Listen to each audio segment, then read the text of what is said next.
Bendito é o nome do Senhor. Glórias a Deus, exaltado é o teu santo nome. Louvamos e adoramos aquele que é digno. Bendizemos aquele que é digno de todas as coisas. Os nossos lábios profiram a tua majestade. Que a nossa adoração chegue até os teus ouvidos. Que a tua palavra fale a verdade em nossos lábios, rompendo cadeias, quebrando os grilhões, chegando com o teu propósito diante daqueles que necessitam a tua palavra, necessitam ouvir a tua palavra. Seja adorado, seja bendito o teu santo nome. Aleluia. Aleluia. Glórias a ti, ó Deus. Exaltamos ao Senhor. Louvamos, bendizemos.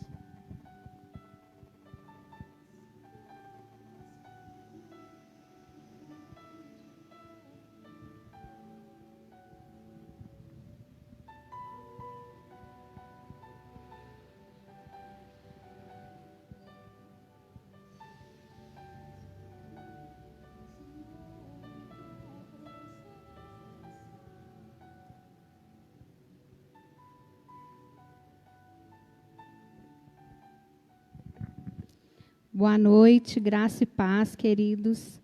Sejam todos bem-vindos. Estamos aqui, quarta-feira, mais uma live, um bate-papo, e sobre um assunto que vem trazendo para a gente muito o que dizer, né? Muito o que falar. A gente não esperava que a gente ia ter uma repercussão como a gente está tendo, né? E resolvemos estar continuando, inclusive perguntas de semana passada estão aqui, nós vamos fazer hoje, tá, gente? E quem tiver perguntas para fazer, pode estar mandando para a gente, que nós vamos estar acompanhando e tirando as dúvidas de você. Graça e paz, queridos, boa noite. Queremos agradecer por você ter aberto a sua porta, né, para estar nos ouvindo, para estar participando, para estar conosco aqui, crescendo no conhecimento, na graça do Senhor, aprendendo aquilo que nós necessitamos nesses dias difíceis, do corre-corre, da estrutura familiar quebrada, da estrutura financeira quebrada, onde o Senhor, nós sabemos que Ele é o nosso direcionamento, né? Então, nós te agradecemos por nos dar ouvido, por ter essa atenção para conosco, que você possa ser abençoado, possa ser instruído dentro daquilo que está no seu coração, na sua necessidade, dentro do seu lar, da sua família, em nome de Jesus.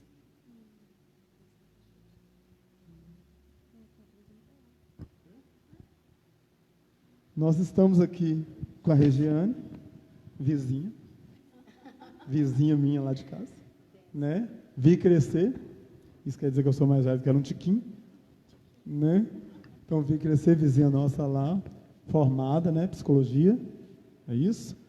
Cristã em Deus, temente ao Senhor, né? Está aqui conosco para estar, como eu disse a você semana passada, queridos, os que estavam aqui semana passada não tinham informação nenhuma e tal, e nós, de Deus, né, conseguimos chegar até ela para que ela pudesse participar conosco, para dar um direcionamento dentro da ciência daquilo que é necessário para nós, para que você na sua casa possa conhecer verdadeiramente dentro da ciência aquilo que é necessário para ouvir sobre a questão do suicídio, né, que a gente sabe que suicídio, lógico, que costuma vir da depressão, né, muitas vezes. Então, que você possa estar atento a isso aí. Se tiver pergunta, mande mesmo, né, questione mesmo, ela está aqui para isso. Nós vamos ficar calados dela falando, né? Então, assim, esteja conosco aí, participando, né? Chame alguém para estar com você. Chama o seu vizinho, chama alguém que você conhece para participar. Manda nos seus grupos, né, de redes sociais, para que eles também possam estar participando conosco aqui, ouvindo o que é necessário, ouvindo o caminhamento do Senhor para cada vida. Amém?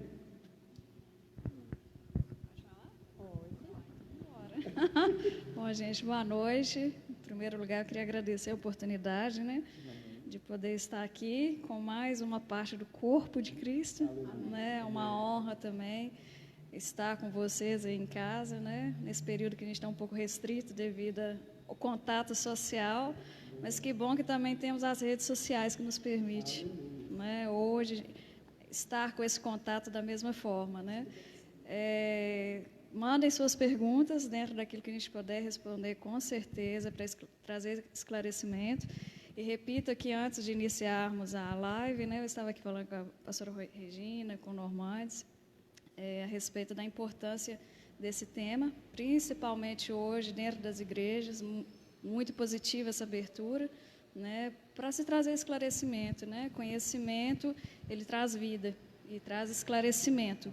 E esclarecimento traz um bom desenvolvimento. Então, assim, queria agradecer a oportunidade e que vocês possam tirar as dúvidas que vocês tiverem e, dentro da medida do possível, que vocês possam sair daqui esclarecidos também.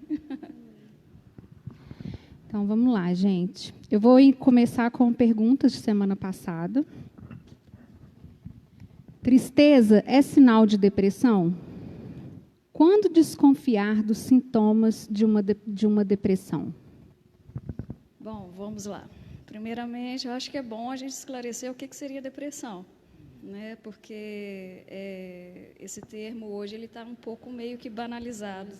Naturalizado. Isso, né? Ou seja, hoje, se eu acordei num dia não tão legal assim, eu me sinto com o humor um pouco rebaixado, eu já declaro que eu estou deprimido, né? Então, está ocorrendo muito uma banalização desse termo. Mas o que seria, de fato, a depressão, né? Depressão, em primeiro lugar, a gente tem que ter sempre em mente, ela é uma doença. Diferente daquilo que, na parte médica, né, geralmente nós temos uma patologia que ela é visível, ela é palpável, ela, às vezes, eu consigo medir por um exame de sangue. Vamos dizer, na parte psiquiátrica e na parte da psicologia, não deixa de ser uma doença, mas ela também é observável, né? Nós conseguimos observar quando há uma depressão. E o que seria uma depressão, né? Dentre os fatores aí, essa questão do humor deprimido, primeiro ponto a ser observado, humor deprimido, e a dificuldade da pessoa em manter interesse por coisas que antes eram prazerosas ou que, com o passar do tempo, deixaram de ser. Ou a pessoa costuma, às vezes, perder o prazer em coisas que antes eram prazerosas, ou em quase, bem dizer, tudo que era prazeroso antes. Então, esses são, assim, os dois principais sinais que nós observamos. É lógico que, dentro da nossa área, né, nós temos uma forma de questionamento onde nós conseguimos absorver isso do paciente. Nem sempre o paciente vai trazer isso tão claro para a gente, de chegar e falar assim, eu estou me sentindo triste, abalado, nem sempre chega dessa forma. Muitas vezes vai chegar como um sintoma físico, né? E às vezes a pessoa nem se dá conta que aquilo ali pode ser uma depressão. E no meio da parte psicológica, da psiquiatria, nós, no questionamento, a gente consegue ir absorvendo. Por isso que o psicólogo, eu falo que assim, a nossa ferramenta de trabalho, ela é o diálogo, né? Ela é a conversa. E por meio dessa conversa, nós conseguimos ter esses dados que são observáveis. Então, respondendo à pergunta, né, se tristeza... Sinal de depressão. A tristeza, ela faz parte desse humor deprimido, né? Toda tristeza é sinal de depressão? Não, né? Aí, só abrindo um parênteses aqui, um tema que hoje tem sido muito falado, né? Sobre inteligência emocional, que nós utilizamos muito hoje em dia, e se nós formos pegar só esse recorte da tristeza dentro dessa área da inteligência emocional, a tristeza ela é necessária, né? Hoje nós estamos vivendo numa cultura onde você ficar triste é proibido. Você tem que ficar o tempo todo feliz. E isso acaba deprimindo também, porque nós não fomos criados para ficarmos o tempo todo nessa hesitação toda, né? E o fato de, às vezes, eu me entristecer, uma pessoa com quadro de depressão, ela não sentir essa alegria que é tão difundida socialmente, isso também acarreta uma depressão. Por que eu não consigo sentir isso? Então, dentro da área da inteligência emocional, Se a gente for separar a tristeza patológica da tristeza comum, como que eu exemplificaria, como que a gente pode definir uma e outra, né? A tristeza comum, ela me permite uma reflexão. É aquele dia que às vezes eu acordo meio para baixo, que eu vou sentar, vou parar para pensar nas minhas atitudes, talvez em alguma coisa que aconteceu no dia anterior que eu fiz que não foi legal, né? E aquele período de reflexão vai me fazer ter comportamentos e pensamentos recorrentes de algo que eu posso fazer para melhorar. É um período de reflexão. Essa é a tristeza saudável. Essa crítica, né? Isso. É uma reflexão que te traz um desenvolvimento. Então, a tristeza, ela é necessária na nossa vida, de todos nós. Então, se alguém se culpa por momentos ficar triste, não fique, gente. Que bom que você fica triste em certos momentos, né? Qual que é a tristeza patológica? Né, que é essa que nós vamos trazer dentro da parte da depressão, é aquela que traz um sentimento de vazio. Ela é diferente, ela é uma tristeza que me faz pensar sobre os meus aspectos negativos o tempo todo. Ela me impede de olhar para o lado de fora com uma perspectiva positiva, né? E ela, na verdade, ela fica o tempo todo. Ela não é uma tristeza que acontece hoje e vai embora amanhã, volta talvez semana que vem. Dentro da depressão, que, por exemplo, é hoje, né, um quadro de depressão que é mais falado, que é o transtorno depressivo maior, né, ele, por exemplo, nós da área da psiquiatria, da psicologia, dentro da nossa avaliação, o que nós observamos para definir se é um transtorno depressivo maior ou não? Se essa tristeza ela permaneceu, esse humor deprimido, ele permaneceu por pelo menos 2 semanas de forma constante. Se a pessoa chega no nosso consultório e fala, eu estou me sentindo muito triste. Primeira pergunta, há quanto tempo que você tem percebido isso? Tem 3, 4 semanas que eu estou sentindo isso. Como que é essa tristeza? Começam a vir pensamentos muito negativos. Então, vamos dizer, já se diferencia da tristeza normal. Esses pensamentos negativos, que são referenciados para o eu, ele não acontece com frequência na tristeza normal. A patológica traz esse sentimento de vazio, esse sentimento de inutilidade, esse sentimento, uma baixa autoestima, e esse sentimento de que nada vai dar certo, né? Vamos ver se eu entendi. A tristeza comum, ela faz você pensar na melhora possível. Onde está o erro, o que eu posso fazer? E a tristeza da depressão, ela não tem resposta. Ou seja, eu estou triste, mas eu não sei porquê e não sei sair dali. Essa geralmente é uma queixa que aparece muito, né, Normandes? Chega muito para a gente essa frase, né? Eu estou triste, mas aconteceu algo. Que ao seu ver, né, e a gente sempre devolve isso para a pessoa, ao seu ver desencadeou isso, né, não sei, do nada.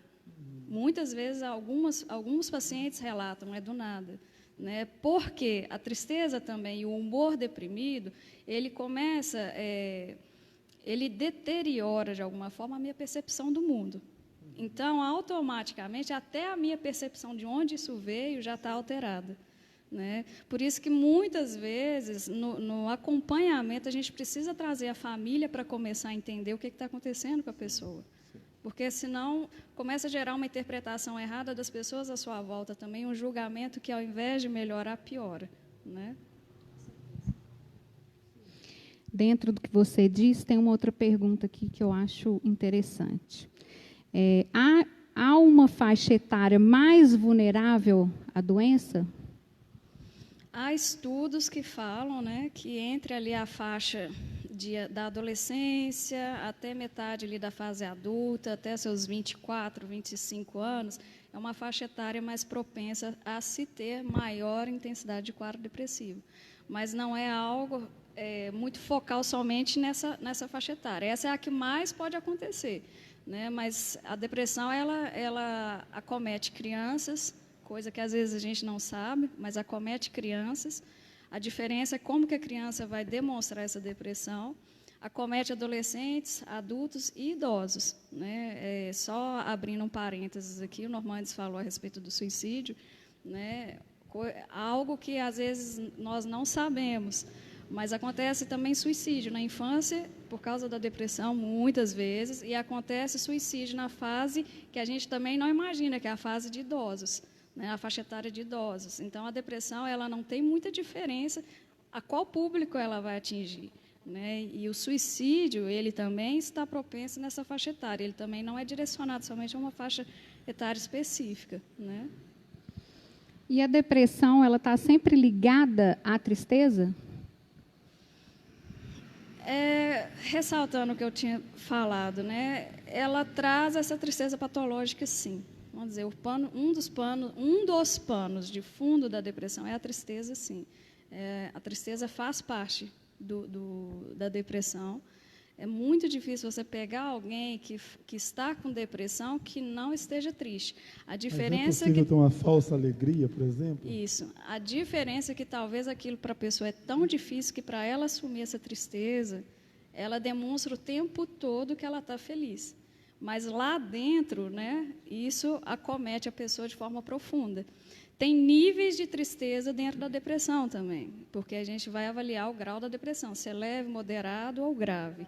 Né? Cada intensidade, essa tristeza vai aparecer de alguma forma. Assim como os demais sintomas. Né? Eu pincelei só os 2 principais aqui, mas se a gente tiver um tempinho aqui, eu vou pincelar os demais para vocês entenderem quais são os sinais característicos que, em uma avaliação, a gente recorre a ele para definir um diagnóstico de fato. Né? Mas a tristeza, ela está presente nas 3 categorias aí de avaliação da depressão, sim. Ok. Ellen Freire, está aqui com a gente acompanhando a live, fez uma pergunta. As pessoas falam que depressão é falta de Deus. Vocês concordam? Não. De forma alguma. Semana passada isso foi muito falado a respeito disso, né? Geralmente as pessoas,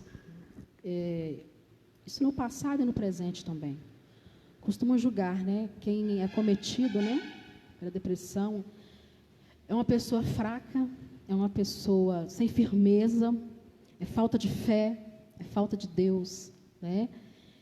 Mas o que nós temos difundido nesses dias, o que nós temos visto, né, que pessoas dentro da igreja, pastores, líderes eclesiásticos, têm passado também por essa, têm adoecido no seu psique, têm adoecido em suas emoções, não é? E são pessoas cheias de Deus.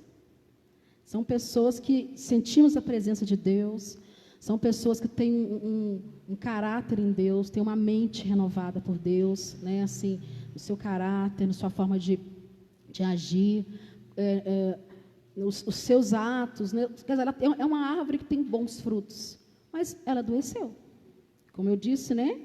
Semana passada, como nós discutimos semana passada, nós somos 3 instâncias, né? Espírito, alma e corpo. E podemos adoecer nas 3 instâncias. E como homem de Deus, como mulher de Deus, pastores, líderes, departamentos, né? Podemos adoecer também na nossa psique, com certeza, né? E não é falta de Deus, né? Como nós falamos, Deus ele pode intervir de várias formas, Ele pode curar, Ele pode trazer essa resposta. Mas que bom que a igreja hoje está se abrindo. Quando eu digo igreja, eu digo toda mesmo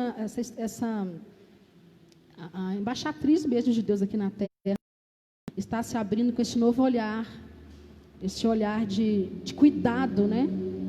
Acho muito interessante isso. Mas não é falta de Deus, não, viu? Mônica Mateus, também está acompanhando a gente, fez outra pergunta. A depressão pode ocorrer por causa de uma desilusão amorosa? Vamos lá, né? Quais podem ser os precipitadores de um quadro depressivo, gente? Né? Diversos, mas os principais, né? Que nós vamos falar, temperamento, vou responder a pergunta dela, mas para ela entender como que nós diferenciamos, como que nós avaliamos os fatores, né, que podem ser precipitantes. Fatores de temperamento, hoje nós observamos, e tem pesquisas que comprovam já, que geralmente uma pessoa que tem um grau de neuroticismo, que dentro da psicologia nós consideramos como aquele humor mais introvertido, né, ele tem uma característica de ficar mais no campo das ideias e aquilo ali fazer com que a pessoa também possa ser mais voltada para poder voltar, para poder ter um quadro depressivo, mas não é regra, mas é uma coisa que a gente observa.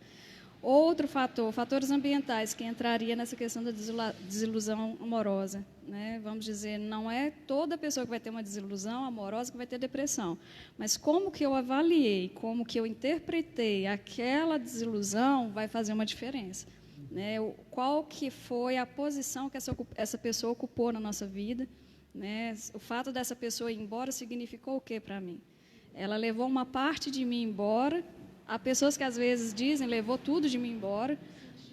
A interpretação que eu dei para esse término de relacionamento vai dizer muito da forma como eu vou encará-lo. Então, se eu interpretei isso como algo muito agressivo ao meu eu, certamente há uma propensão, sim, a desenvolver um quadro depressivo, né? E é onde hoje nós vemos aí a mídia aí também demonstrando, às vezes, até outras coisas também, né? A pessoa fica tão fora de si que acaba, às vezes, recorrendo à agressão, que é coisa também que aparece para a gente em atendimento, e até a pessoa entender o que está fazendo ela pensar daquela forma, né? Que hoje, eu abro um parênteses para casos que eu já atendi, que hoje eu vejo, assim, nós devemos pensar antes de julgar, né? Às vezes a gente vê na mídia, assim, fulano matou Beltrano, né? Geralmente o homem mata a mulher, mas a mulher também mata o homem também, existe caso. Mas, geralmente, o que mais aparece na mídia é o homem matando a mulher. Mas aí a gente só julga, tá? É um crime, bárbaro, sim. Mas, muitas vezes, a pessoa está tão com o psiquismo dela abalado, e é aquilo que eu falei, a depressão, ela traz esse negativismo por si só, que a percepção dela acabou meu mundo. Se o meu mundo acabou, a pessoa também está lá, né? E eu não vivo sem ela, eu mato ela e vou junto. Eu perco a perspectiva de futuro. E, automaticamente, aonde esses pensamentos negativos me levam, às vezes, a ter determinados comportamentos também que, na mídia, vai demonstrar como algo muito negativo. E não deixa de ser um crime bárbaro, gente. Mas, às vezes, a gente também entender o lado de quem está do lado de cá. Tanto é que, hoje, a Polícia Civil tem alguns locais, né, que hoje tem o atendimento, grupos de apoio aos agressores. Por causa disso mesmo, porque a gente também entender a mente de quem está por detrás ali, entender que às vezes tem uma depressão falando alto ali, que faz com que a pessoa tenha esses atos também, né? Então, uma desilusão amorosa pode sim ser um precipitante para um quadro depressivo. A Mônica fez mais uma pergunta. O tratamento seria somente através de medicamentos? Não, não mesmo. Pelo contrário, né? Pelo contrário. Vamos dizer assim, psicólogo não é a favor de medicamento, não. Mas quando a coisa está pegando, né, nós devemos sim tomar medicação.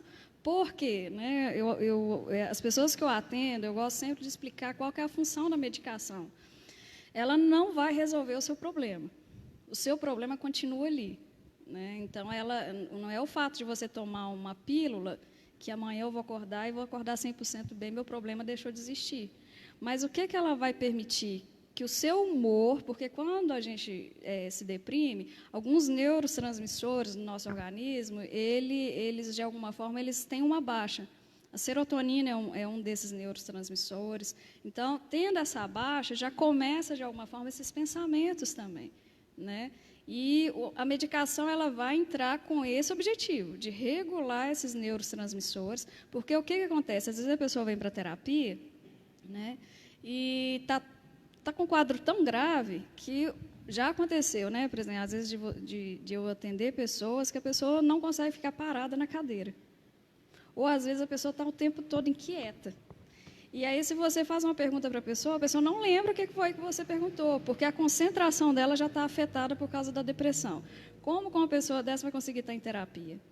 É quase que impossível, porque se eu faço uma pergunta, ela não reflete. Ela não vai responder. Ela não tem condição de estar ali. Então, a medicação ela entra para estabilizar esse quadro fisiológico mesmo, para aí sim a pessoa conseguir sentar, estar ali comigo, para a gente começar a tratar o problema. né? Então, a medicação, no caso, aí, dependendo de como tiver o grau da depressão, de moderado a grave, sim, precisa de uma intervenção medicamentosa. E uma coisa que eu gostaria muito de ressaltar, gente, não encarem a medicação como algo negativo e como um sinal de fraqueza. Na verdade, encare como algo que você precisa naquele momento, que daqui a um tempo você vai retirar porque você vai estar bem. Não vai ser uma coisa que você vai usar o resto da vida, né? Exatamente, isso foi falado semana passada também. A intervenção medicamentosa, né, algumas pessoas têm até vergonha de dizer, né, que está tomando remédio prescrito, né, por um profissional de psiquiatria. Então, assim, é algo que vai te ajudar a passar por aquele momento, né? E nós falamos isso semana passada, que Deus, Ele deu sabedoria ao homem, inteligência ao homem, para cuidar do homem. O ser humano cuidando do ser humano, né? E realmente, né? E traz mesmo essa centralidade na pessoa, né? Para ela ter essa iniciativa mesmo de passar por uma terapia e também de manter até a sua rotina de vida. Ou voltar à sua rotina de vida, né? Isso é importante. Pastor Rodrigo perguntou: a depressão pode se curar naturalmente ou só através de tratamento? Depende dessa perspectiva que a pessoa vai ter. Diria que assim, o mais indicado, se tem algum sintoma, gente, procura tratamento. Porque nem tudo a gente tem que dar uma de super-homem e Mulher Maravilha, né? Mas há casos que a pessoa consegue, sim, solucionar. Mas vai depender muito dessa interpretação da vida que eu estou tendo, né? Por exemplo, esses casos que já estão a nível moderado a grave, como a minha percepção já está muito alterada, a probabilidade de eu conseguir dar conta disso sozinha vai ser bem mais difícil. Porque a negatividade já está imperando ali, né? Um dos pontos da depressão é justamente esse aspecto muito negativo da vida. Por isso que, às vezes, as pessoas ao redor têm um pouco de cansaço de lidar com uma pessoa depressiva, porque ela cansa. Ela cansa quem está ao redor, porque a pessoa não entende que aquilo ali é do quadro, né? E vai, às vezes, julgá-la por ela estar tendo aquele aspecto negativo. Nossa, vamos ter um aspecto positivo da vida, né? E a pessoa olha e fala assim, eu não consigo, aí eu me deprimo mais ainda. Se eu estou nesse ciclo, a tendência é eu não conseguir dar conta disso sozinha. O fato de eu vir, talvez, para um tratamento, me permite que alguém que está do lado de fora, também com conhecimento embasado cientificamente, me faça perceber algo que, para mim, até aquele momento, eu não tenho clareza, né? Então, assim, a depressão, assim como qualquer quadro mental, gente, cada quadro mental, cada problema na área mental que nós temos, tem um certo padrão de pensamento característico, né? Tem um certo padrão de comportamento. Então, por exemplo, enquanto na ansiedade eu estou focado em uma catástrofe errada, uma catástrofe horrível que vai acontecer lá no futuro, que eu nem tenho certeza que vai acontecer, a depressão está me levando lá para trás de algo que eu poderia ter feito e não fiz. De algo que talvez eu fiz, né, e errei. E aí eu começo com um sentimento de culpa muito grande. É um sentimento de culpa muito grande. Só que se eu não tenho alguém, talvez, para me dar esse auxílio, de entender que isso não sou eu, mas é um quadro depressivo que está despertando isso em mim, eu vou ficar ali o tempo todo tentando com os meus recursos, e aí eu vou ver como a minha percepção já está alterada. Se alguém me faz uma crítica sobre isso, eu me deprimo cada vez mais, e eu não consigo, por conta própria, dar conta de encerrar esse ciclo. E aí é onde eu começo do leve para o moderado, para o grave. Então, assim, se tiver no leve, dependendo da situação, sim, há pessoas que conseguem lidar com isso, sim, né? Mas, vamos dizer, se tem sintomas, tenta não ir na raça. É o que eu sempre falo com todos que eu atendo, tenta não ir na raça, porque talvez na raça pode não dar certo, né? E ao invés de você, talvez, amanhã dar uma boa palavra para as pessoas, você vai sair ali até mal visto, né? Então, assim, um conselho que eu sempre dou, não tenta ir na raça. Se possível procura um profissional, às vezes o tratamento não vai durar, porque às vezes as pessoas ficam com essa também, né? O tratamento vai durar anos. Não, gente, se for um quadro depressivo leve, dentro de 3, 4 meses, dependendo da linha teórica do profissional também, dentro de 3, 4 meses, começa a ceder, né? Porque o quadro depressivo, ele cede. vai depender dessa modalidade leve, moderada ou grave, mas eles cedem. Talvez um vai demandar um pouquinho mais de tempo, outro menos, mas cede, é o que a gente chama de período de remissão, né? Então, há tratamento, se há, por que não buscar? Né? E isso que você falou agora, tem até um comentário aqui do Vilmar Lima. Às vezes, essa doença é agravada devido à falta de oportunidade para se abrir para alguém. É exatamente o que você falou, de que as pessoas, às vezes, não te escutam, né? Não têm paciência. Foi muito o que a gente falou da semana passada, que, às vezes, a gente pode estar ajudando uma pessoa só de ouvir ela, né? A gente pode estar contribuindo, ajudando de alguma maneira, e é o que hoje a gente não tem, né? Isso muito. Inclusive, nas perguntas, acho que de semana passada, me parece, né? Alguém me perguntou como talvez aconselhar alguém que tem depressão. Né? Primeiro ponto, a gente tenta não trazer mais sentimento de culpa para essa pessoa. Falo isso porque uma dinâmica geral na parte religiosa, geralmente existe um pouco isso. Né? Não vou generalizar que são todas as igrejas, porque não são, mas tem, às vezes, uma certa conduta de que, alguém fez até essa pergunta no início, né? Se você não está feliz é porque você não teme a Deus. Ou porque, uma frase que eu escuto muito nos atendimentos, se eu estou com depressão é porque eu não tenho fé. E essa frase, ela mata a pessoa com depressão. Porque se eu não tenho fé, então o que eu estou fazendo aqui? Então eu posso desistir da vida, porque eu não consegui ter... E aí já tem um senso de incapacidade despertado pela depressão. Eu não tenho fé para me curar, para Deus me curar, o que eu estou fazendo nessa terra? Aí vem os pensamentos suicidas, né? Porque eu não dou conta, eu não consigo, o meu futuro, ele praticamente não tem nada de bom reservado para mim, e aí eu já estou com essa negatividade da depressão, o que eu vou fazer aqui? Não tem nada a perder. Isso vem dizer muito, é impossível não falar na teologia da prosperidade. É impossível não falar. Ela não só tem coisas ruins, não, gente. Porque o Senhor também quer que a gente prospere. A gente não pode ter só, né, ficar com os extremos, não. Mas a teologia da prosperidade, ela traz muito esse discurso, né, esse discurso teológico de você sempre tem que vencer, derrota não é coisa de cristão, o crente tem que estar sempre... Tem umas canções assim, né? O crente tem que estar sempre sorrindo, ele nunca mais vai ter sofrimentos, e não é assim, né?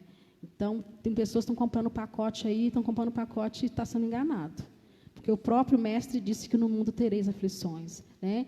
E muitas vezes as bênçãos, dentro da teologia da prosperidade, o termômetro, né? Se você é bem-sucedido, né? Se você é abençoado, se Deus está na sua vida, é de acordo com se você está sempre feliz, se você tem tudo aquilo que você quer, não é? E isso realmente, quando você vai ver que Jesus Cristo não é isso, se você entra, mas Jesus Cristo não veio para me dar tudo o que eu queria, não, Jesus Cristo primeiramente vai dar salvação para você. Isso vem frustrar muitas pessoas, trazer cristãos muito superficiais, nas suas emoções, nas suas relações, na sua forma de ver o mundo, né, e na sua forma de ver Deus também, né? Traz uma frustração muito grande. Tatiane Andrade também fez outra pergunta. Hoje vemos muitas mães tendo depressão pós-parto. O que leva uma mãe que tanto sonhou, planejou e esperou ter um filho, essa depressão pode ter os seus filhos no braços?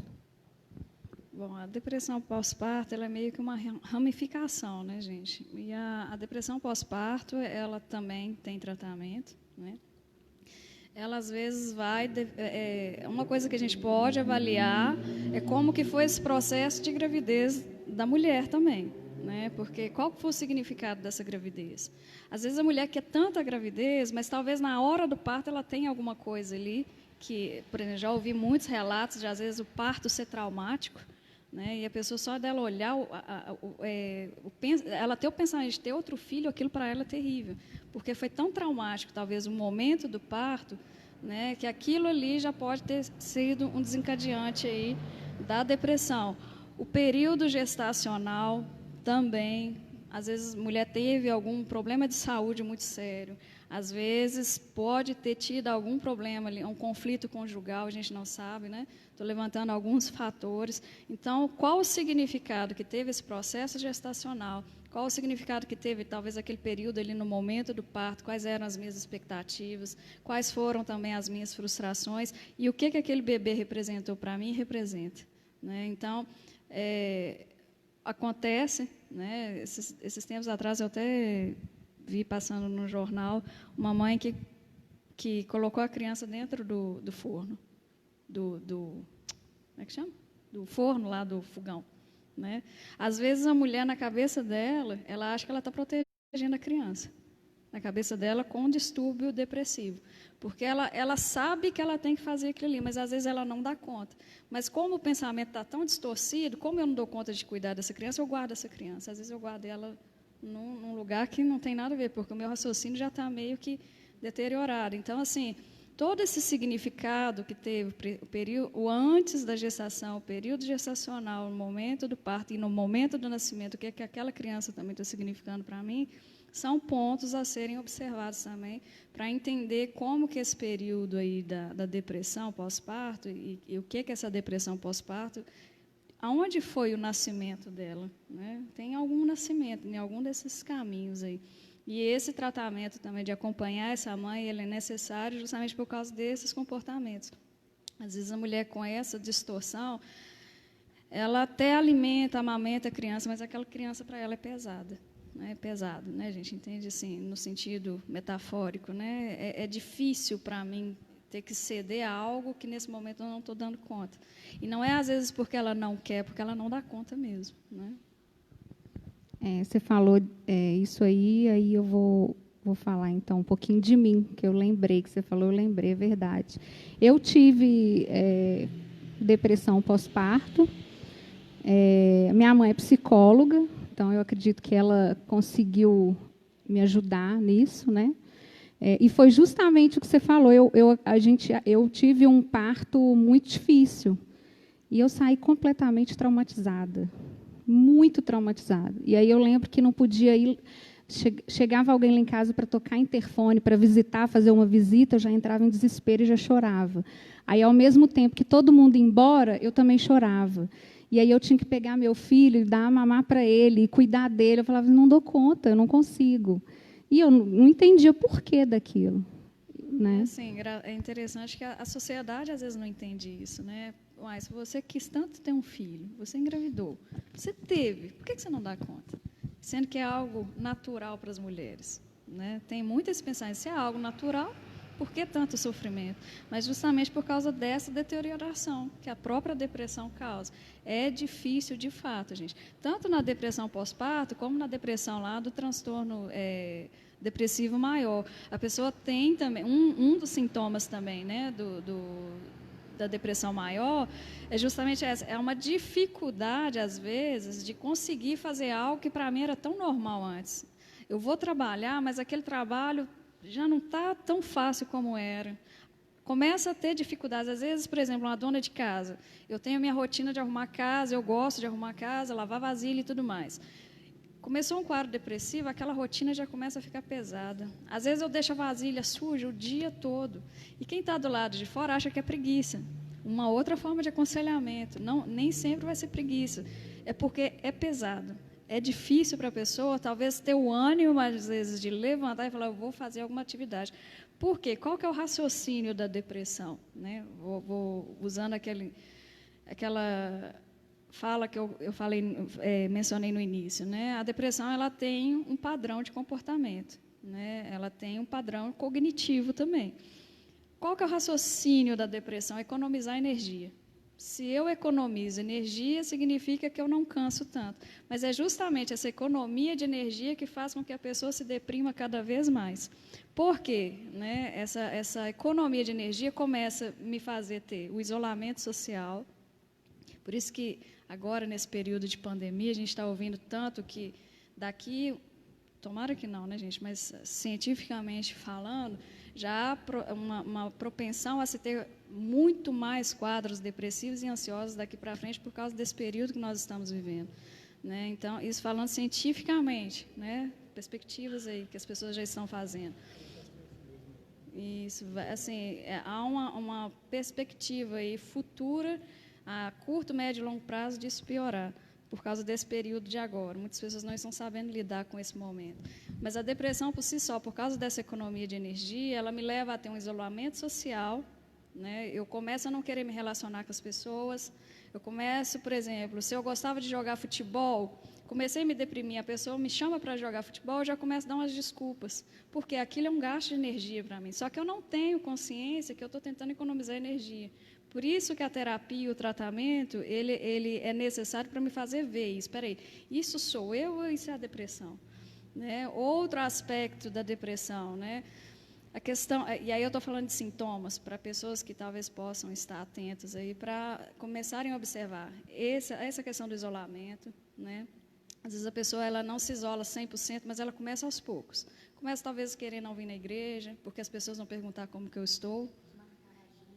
Isso. Às vezes só o fato da pessoa perguntar como que eu estou, nossa, eu vou ter que responder, então prefiro não ir.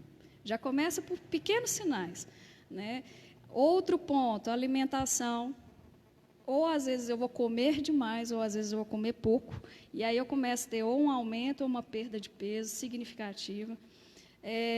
Insônia ou hipersonia, outro fator que nós observamos é a insônia. O que acontece? A pessoa começa a perder o sono no meio da noite, no início, tem dificuldade para acordar, né? Das duas umas.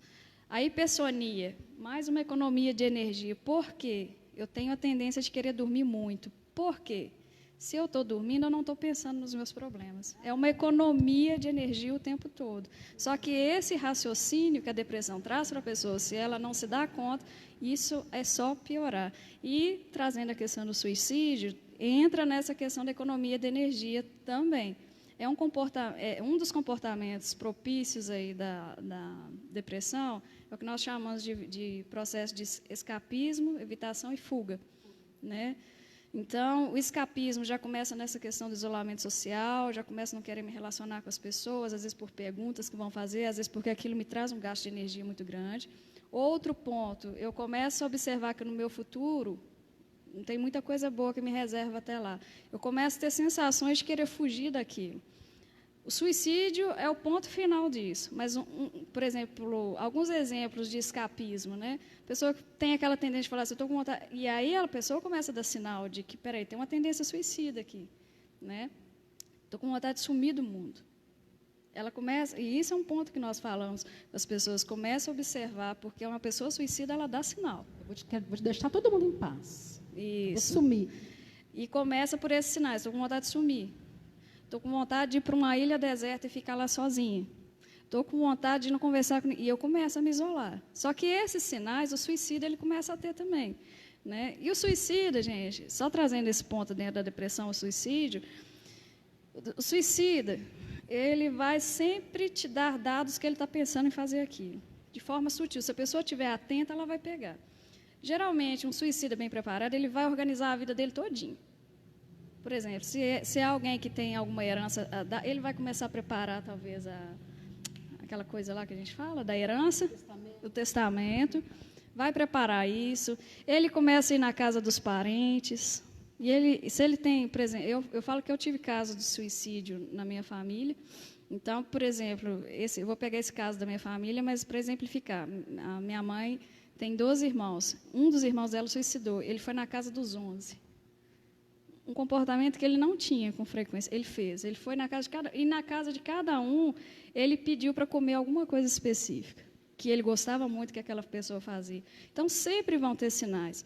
Um aspecto para a pessoa observar, nunca desafie uma pessoa com tendência suicida. Porque, às vezes, as pessoas ao seu redor ficam assim, você não tem coragem de fazer isso, não? Chantagem, emocional. E isso, ao invés de gerar um efeito de atrasar, antecipa. Né? Eu tenho a perspectiva de agora vocês vão ver se eu não tenho coragem. E faz. Se vocês depois, assim,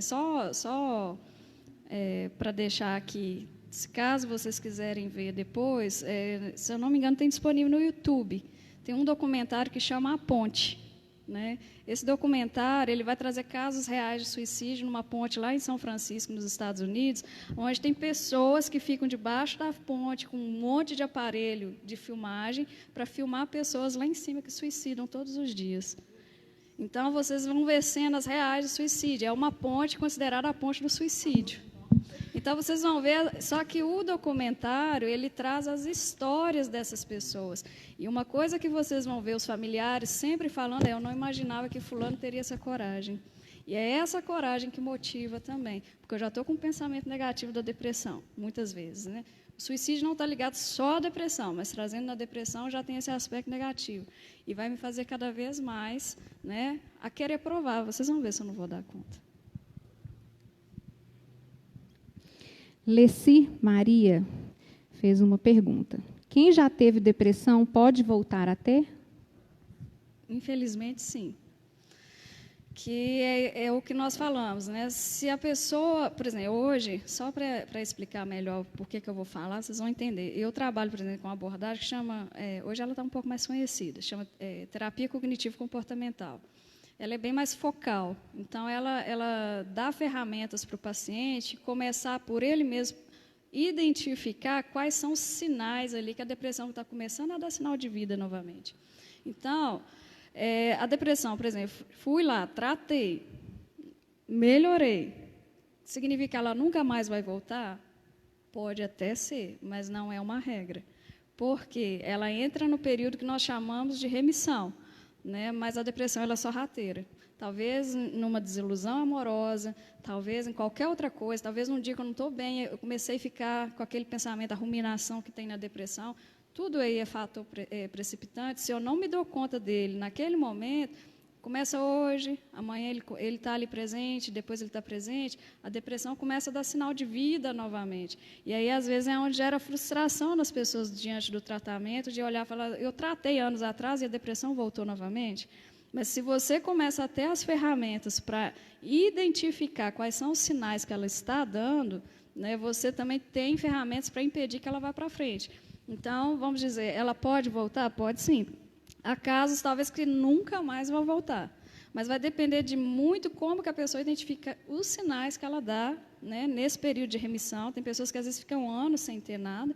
Acontece alguma coisa na vida, ela não percebeu os sinais ali, que são notórios, começa a voltar delicadamente. Ela nunca vai voltar de uma vez também, né? Mas é de uma forma muito sutil. Então, esse termo sorrateiro, eu acho que é meio que uma cobrinha mesmo. E a depressão, ela pode manifestar alguma coisa no corpo? Pode.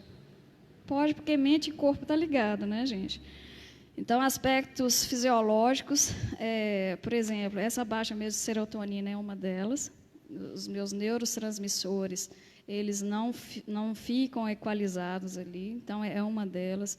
Às vezes, pessoas com depressão se queixam de dores nas costas, muita dor aqui na região do ombro, porque está pesado carregar aquilo. Essa tensão muscular ela é muito frequente, por isso que às vezes nós passamos alguns exercícios respiratórios, alguns exercícios de relaxamento, a pessoa olha e fala assim: o que eu vou fazer? Eu vim no psicólogo, vim no fisioterapeuta. Né? Mas, na verdade, porque uma coisa está ligada à outra. Às vezes, uma das queixas que acontece é uma sensação que o intestino está meio que constipado, é uma queixa muito recorrente. Às vezes, uma sensação de nó na garganta, eu não consigo falar, parece que tem alguma coisa na minha garganta, a garganta está seca. Dores no peito também é muito frequente, porque, geralmente, a pessoa que está angustiada, ela tende a fazer muito isso aqui, ó. A respiração fica muito concentrada aqui no tórax. Essa respiração torácica ela é muito prejudicial para a saúde, porque ela ativa o meu sistema nervoso simpático. O meu sistema nervoso simpático sendo ativado, ele começa a mandar informação para o meu corpo de que eu estou em perigo. Né? Então, ele começa a ativar todas as demais reações. Então, a depressão, sim, né, ela pode gerar esses sintomas também. Assim como a ansiedade também. Só para frisar, para trazer uma outra vertente também. Claro que tem aquilo do meio, né, ambiental que você falou, não é isso? Né? Tem os fatores bioquímicos também, hormonais, mas também há fatores espirituais também, que nós não podemos esquecer. Tá? Opressão, né? Só que isso é cena para outro capítulo, né? Para uma discussão mais aprofundada. Né? Mas que bom que hoje nós temos essa perspectiva de olhar o ser humano e saber que ele pode adoecer no seu psiquismo, sim, tá? Mas nós também temos que entender que existem demônios, existem espíritos também, que são especialistas em lidar com a mente, lidar em certos setores da mente, de lidar com a pessoa mesmo ali tem até alguns nomes dentro desses espíritos que trabalham na mente da pessoa, né? Então, assim, vem de uma hierarquia, né? Isso é importante também. Por isso que nós, enquanto igreja, nós temos que saber os dois lados. Ter esse discernimento espiritual é muito importante, buscar de Deus mesmo isso, né? Porque, às vezes, a gente está tratando espiritualmente algo que é clínico, né? Algo que precisa de uma intervenção medicamentosa, embora a gente sempre está falando, Deus pode abranger todas as curas, mas às vezes a gente está tratando também de algo clínico que é também espiritual, e pode ser as duas coisas, pode abrir portas, pode estar ali, né, as duas coisas comungando juntas, tanto o fator espiritual e o fator mesmo ali, um problema mental ali, uma questão mental. Isso é importante deixar, né, frisar, deixar isso aí. Só esqueci de falar, só retornando à pergunta do Normandes, a depressão, às vezes, ela vai estar no psique, gente, mas também tem fatores biológicos que podem desencadear a depressão. Ao invés da depressão desencadear problemas físicos, também pode acontecer o contrário. Fatores físicos desencadear a depressão. Vou dar só um exemplo, hipotireoidismo. Quem tem a questão do hipotireoidismo, às vezes a gente pede para fazer os exames. Vamos ver como que está essa questão dos hormônios aí. Às vezes o hormônio está em baixa, às vezes eu estou precisando fazer uma reposição hormonal. Fiz a reposição hormonal, meu humor melhorou 100%. Então, já não era um transtorno depressivo do tipo que a gente está falando aqui. Era desencadeado por fatores biológicos mesmo. Janete fez um comentário que venhamos ver o amor de Cristo a todo tempo, de tal modo que não tem espaço para coisas que não provêm dele. Nós estamos tendo muitas perguntas, como a gente disse, é um assunto que a gente poderia ficar aqui horas, né? Falar com vocês, queridos, que quem fez as perguntas, a gente não fez perguntas hoje, nosso tempo já está acabando. A gente vai estar depois respondendo vocês, tá? Eu acredito que a gente ainda vai ter mais uma para a gente finalizar, mais uma quarta-feira de bate-papo, para a gente tentar falar um pouquinho mais para vocês. Alguém quer acrescentar alguma coisa para a gente finalizar? Falar alguma coisa aqui, gente, assim, um dos pontos que, trazendo para essa parte da religiosidade, né, que bom que vocês, repito aqui, estão abertos a discutir esse tema, né, porque um dos grandes impedimentos hoje de se ter essa questão do suicídio é justamente a fé, né, isso eu posso falar cientificamente falando, no próprio consultório a gente vê isso. O fato da pessoa crer em Deus ainda é um grande impedimento dela cometer o suicídio. Que bom que vocês estão abertos a discutir esse tema.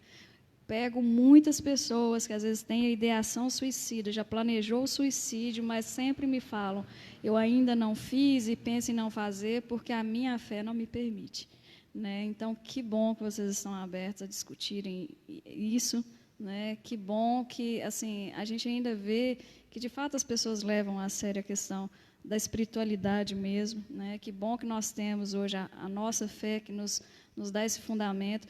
E a questão da religiosidade, ela é, sim, um fator de proteção em todos os sentidos, né? Então, assim, que a gente possa cada vez mais estimular, sim, o conhecimento científico, mas também tendo a certeza disso que a Regina falou, né? A questão a parte espiritual, ela só tem a agregar, né? Vai depender muito do nosso manejo, no nosso meio cristão, mas ela tem muito a agregar. A própria palavra, ela nos traz embasamento de que no mundo nós vamos ter aflições, mas a gente já sabe qual que é o final delas, né? Na verdade, a ausência de Deus, ela traz um desequilíbrio muito grande em todos os âmbitos que o ser humano, enquanto existe, né, enquanto ser. Espiritualmente, né, no seu psiquismo, nas suas relações sociais. Quando nós tiramos Deus do contexto da nossa vida, do nosso dia a dia, realmente há uma desestabilização e vai começar a vir mesmo.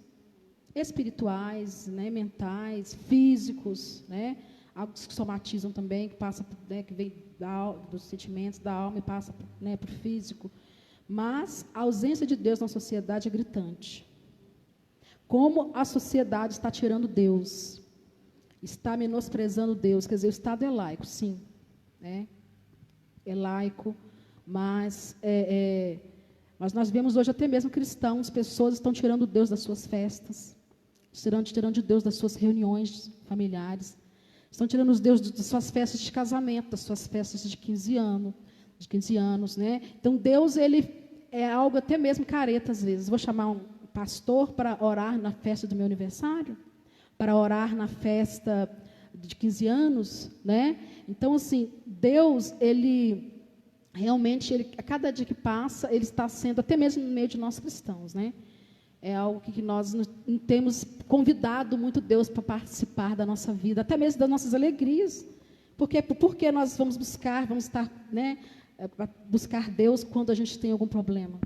Por que não trazer Deus para a sala de festa? Não é? Trazer Deus para os nossos momentos de alegria. Não é? Ele quer festejar conosco. Ele quer festejar conosco.